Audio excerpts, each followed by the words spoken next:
Hi viewers, welcome to kitchen of Manna. ಇವತ್ತು ನಮ್ಮ ಕಿಚನಲ್ಲಿ ಬೇಳೆ ಹೋಳಿಗೆ ಮಾಡ್ತಾಯಿದ್ದೀನಿ.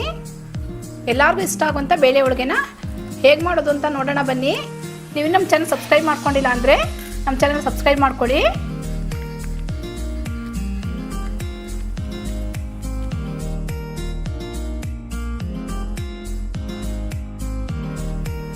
ಬೇಳೆ ಒಬ್ಬಟ್ಟಿಗೆ ಬೇಕಾಗಿರೋ ಇಂಗ್ರೀಡಿಯೆಂಟ್ಸ್ ನೋಡ್ಕೊಳ್ಳಿ. 1 ಬಟ್ಲು ಮೈದಾ ತೊಗೊಂಡಿದ್ದೀನಿ, 1/4 ಬಟ್ಲು ಚಿರೋಟಿ ರವೆ, 2ರಿಂದ 1/4 kg ಅಷ್ಟಿದೆ. ಬೇಳೆ ಕೂಡ 1 ಬಟ್ಲು ಬೇಳೆ ತೊಗೊಂಡಿದ್ದೀನಿ, ತೊಗರಿ ಬೇಳೆ. 1/4 ಬಟ್ಲು ಕಡಲೆಬೇಳೆ ತೊಗೊಂಡಿದ್ದೀನಿ. ಬರೀ ತೊಗರಿ ಬೇಳೆನೇ ಮಾಡೋದಕ್ಕಿಂತ 1/4 ಭಾಗದಷ್ಟು ಕಡಲೆಬೇಳೆ ಹಾಕಿದ್ರೆ ತುಂಬಾ ಟೇಸ್ಟಿಯಾಗಿರುತ್ತೆ ಬೇಳೆ ಒಬ್ಬಟ್ಟಿಗೆ. ಬೇಳೆ ಎಷ್ಟು ತೊಗೊಂಡಿದ್ದೀನೋ ಅಷ್ಟು ಬೆಲ್ಲ ತೊಗೊಂಡಿದ್ದೀನಿ. ಸ್ವೀಟ್ ಇನ್ನು ಸ್ವಲ್ಪ ಬೇಕು ಅನ್ನೋದಾದರೆ ನೀವು ಇನ್ನು ಸ್ವಲ್ಪ ಬೆಲ್ಲ ಹಾಕ್ಕೋಬೋದು. ಹಸಿ ತೆಂಗಿನ ತುರಿ 1 ಬಟ್ಲು ತೊಗೊಂಡಿದ್ದೀನಿ. ಎಣ್ಣೆ, ಫ್ಲೇವರ್ಗೆ ಏಲಕ್ಕಿ ಮತ್ತು ಪಚ್ಚಕರ್ಪೂರ ತೊಗೊಂಡಿದ್ದೀನಿ. ನಿಮ್ಗೆ ಪಚ್ಚಕರ್ಪೂರ ಇಷ್ಟ ಆಗಲ್ಲ ಅಂದರೆ ಒಣಶುಂಠಿ ಹಾಕೋಬೋದು. ಪಚ್ಚಕರ್ಪೂರ ಹಾಕೋದ್ರಿಂದ ಒಳ್ಳೆ ಫ್ಲೇವರ್ ಇರುತ್ತೆ ಹೋಳಿಗೆಗೆ. 1 ಚಿಟಿಕೆ ಅರಿಶಿನ, 1 ಚಿಟಿಕೆ ಉಪ್ಪು, ಇದಿಷ್ಟು ಬೇಕಾಗುತ್ತೆ.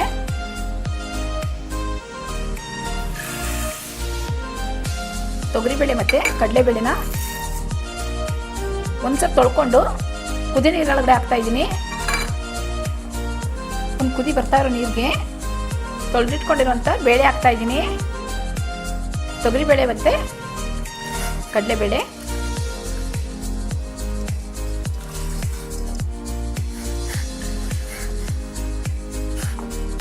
ಬೇಳೆ ಮತ್ತು ಕಡಲೆಬೇಳೆ ಒಂದು 3/4 ಭಾಗದಷ್ಟಾದರೂ ಬೇಯಬೇಕು.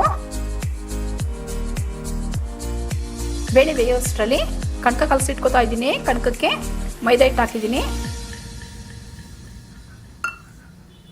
ಚಿರೋಟಿ ರವೆ, ಉಪ್ಪು ಹಾಕ್ತಾಯಿದ್ದೀನಿ, ಸ್ವಲ್ಪ ಅರಿಶಿಣ. ಇಷ್ಟು ನೀರು ಎಷ್ಟು ಇಡಿಸುತ್ತೆ ಅಷ್ಟು ಹಾಕ್ಕೊಂಡು ಕಲಿಸ್ಕೋಬೇಕು.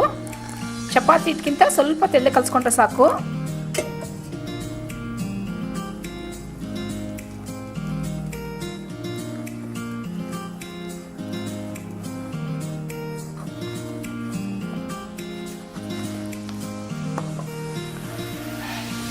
ಸ್ವಲ್ಪ ಎಣ್ಣೆ ಹಾಕೋತಾ ಇದ್ದೀನಿ.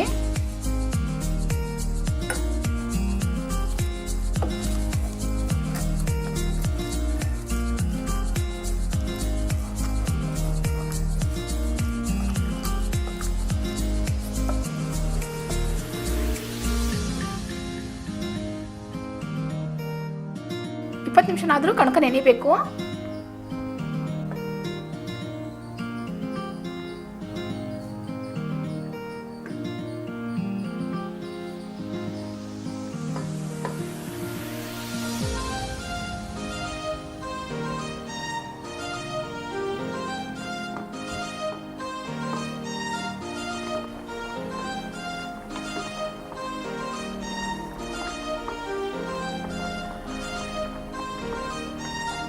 ಒಂದು 3/4 ಭಾಗದಷ್ಟು ಬೇಳೆ ಬಂದಿದೆ. ಬೇಳೆ ಕಡಲೆಬೇಳೆ ಎಲ್ಲ ಸ್ವಲ್ಪ ಗಟ್ಟಿಯಾಗಿರುವಾಗಲೇ ಸ್ಟವ್ ಆಫ್ ಮಾಡ್ಕೊತಾ ಇದ್ದೀನಿ.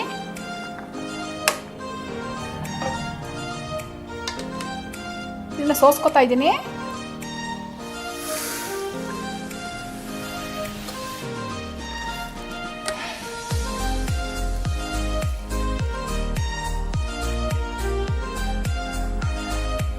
ಬೇಳೆ ಸ್ವಲ್ಪ ತಣ್ಣಗಾಗೋ ಅಷ್ಟರಲ್ಲಿ ಕಾಯಿ ತುರಿ ಹುರ್ಕೋತಾ ಇದ್ದೀನಿ.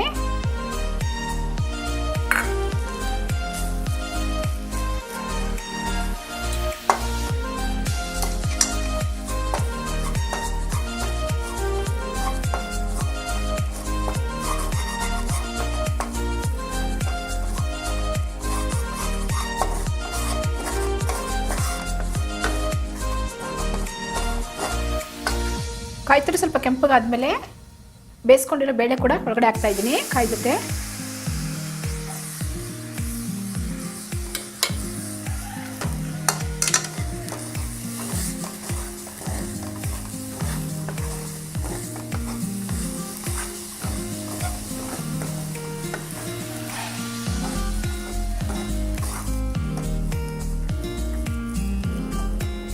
ತೆಂಗಿನ ತುರಿ ಬೇಳೆ ಎಲ್ಲ ಸ್ವಲ್ಪ ಹುರ್ಕೊಂಡಾದ್ಮೇಲೆ ಬೆಲ್ಲ ಕೂಡ ಹಾಕ್ತಾಯಿದ್ದೀನಿ.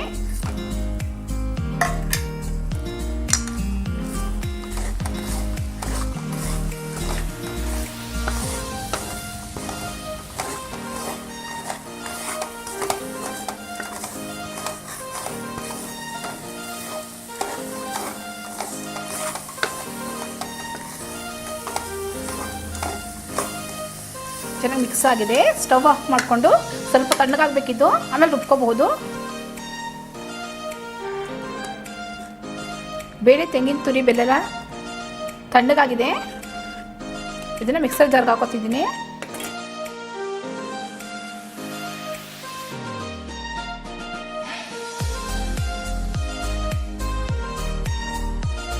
ಇದ್ರ ಜೊತೆ ಏಲಕ್ಕಿ ಹಾಕ್ತಾಯಿದ್ದೀನಿ, ಪಚ್ಚಕರ್ಪೂರ ಹಾಕ್ತಿದ್ದೀನಿ ಸ್ವಲ್ಪ. ಇಷ್ಟು ರುಬ್ಕೋತಾ ಇದ್ದೀನಿ. ಅದಕ್ಕೆ ರುಬ್ಕೊಂಡಿದ್ದೀನಿ. ಇನ್ನೊಂದು ಪಾತ್ರೆ ಹಾಕೋತಾ ಇದ್ದೀನಿ.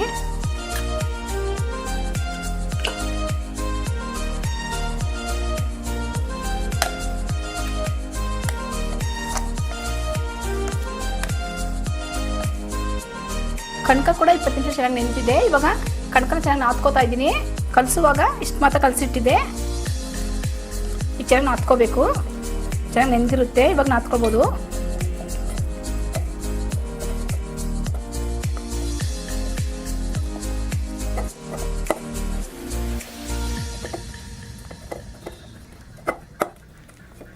ಸ್ವಲ್ಪ ಎಣ್ಣೆ ಕೂಡ ಹಾಕೋಬೋದು ಈಗ ನಾದ್ಕೊಳ್ಳುವಾಗ.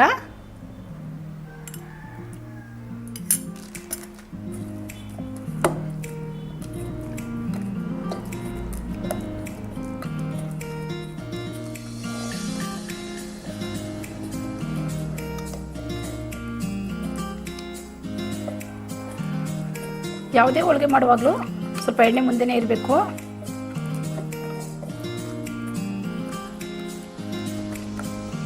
ಚೆನ್ನಾಗಿ ನಾದ್ಕೊಂಡಿದ್ದೀನಿ. ಇವಾಗ ಉಂಡೆಗಳು ಮಾಡ್ಕೊತಾ ಇದ್ದೀನಿ.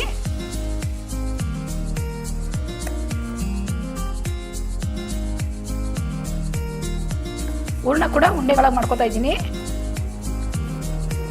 ನಿಮ್ಗೆ ಯಾವ ಸೈಜ್ ಬೇಕೋ ಆ ಸೈಜ್ ಮಾಡ್ಕೋಬೋದು.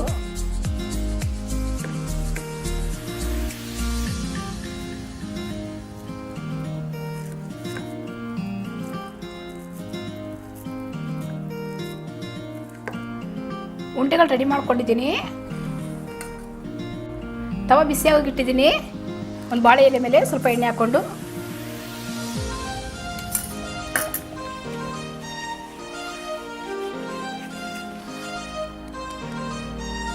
ಕಣಕ ಸ್ವಲ್ಪ ಈಗ ಅಗಲ ಮಾಡಿಕೊಂಡು ಒಂದು ಉಂಡೆ ಇಟ್ಕೊತಾ ಇದ್ದೀನಿ. ಹೂರ್ಣದ ಉಂಡೆ, ಬೇಳೆ ಉಂಡೆ ಇಟ್ಕೊತಿದ್ದೀನಿ.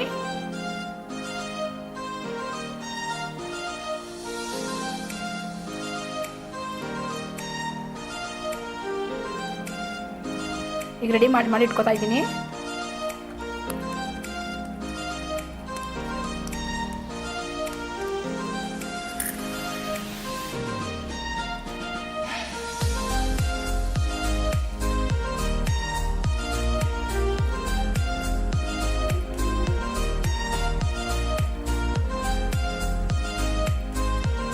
ಈಗ ಎಕ್ಸ್ಟ್ರಾ ಬಂದಿರೋದನ್ನ ತೆಗೆದುಬಿಡ್ಬೋದು.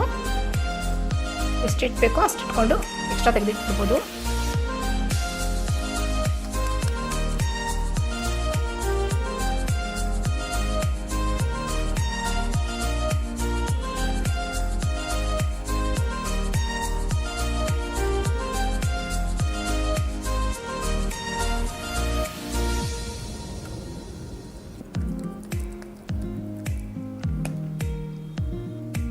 ಹೀಗೆ ಉಂಡೆಗಳು ರೆಡಿ ಮಾಡಿ ಇಟ್ಕೊಂಡಿದ್ದೀನಿ.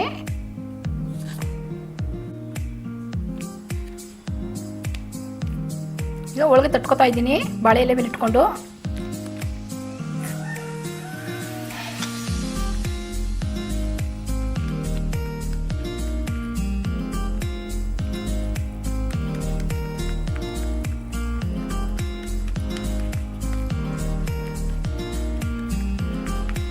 ಎಷ್ಟೆಲ್ಲ ಬೇಕೋ ಅಷ್ಟೆಲ್ಲ ತಟ್ಕೋಬೋದು.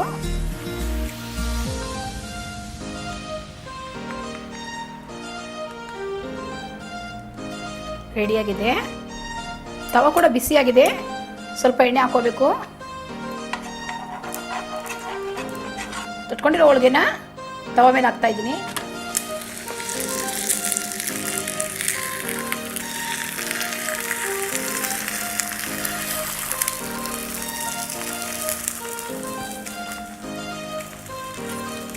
ಬೇಕಾದರೆ ಎಣ್ಣೆ ಹಾಕೋಬೋದು, ಹೋಳಿಗಂತೂ ಎಣ್ಣೆ ಇರಲೇಬೇಕು.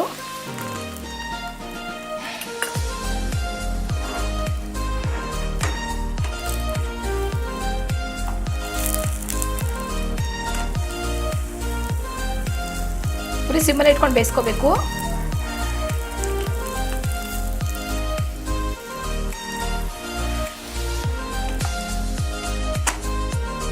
ಈ ಹೋಳಿಗೆ ರೆಡಿಯಾಗಿದೆ.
ನೋಡಿ ವಿವರ್ಸ್, ಬೇಳೆ ಹೋಳಿಗೆ ಬೇಳೆ ಒಬ್ಬಟ್ಟು ರೆಡಿಯಾಗಿದೆ.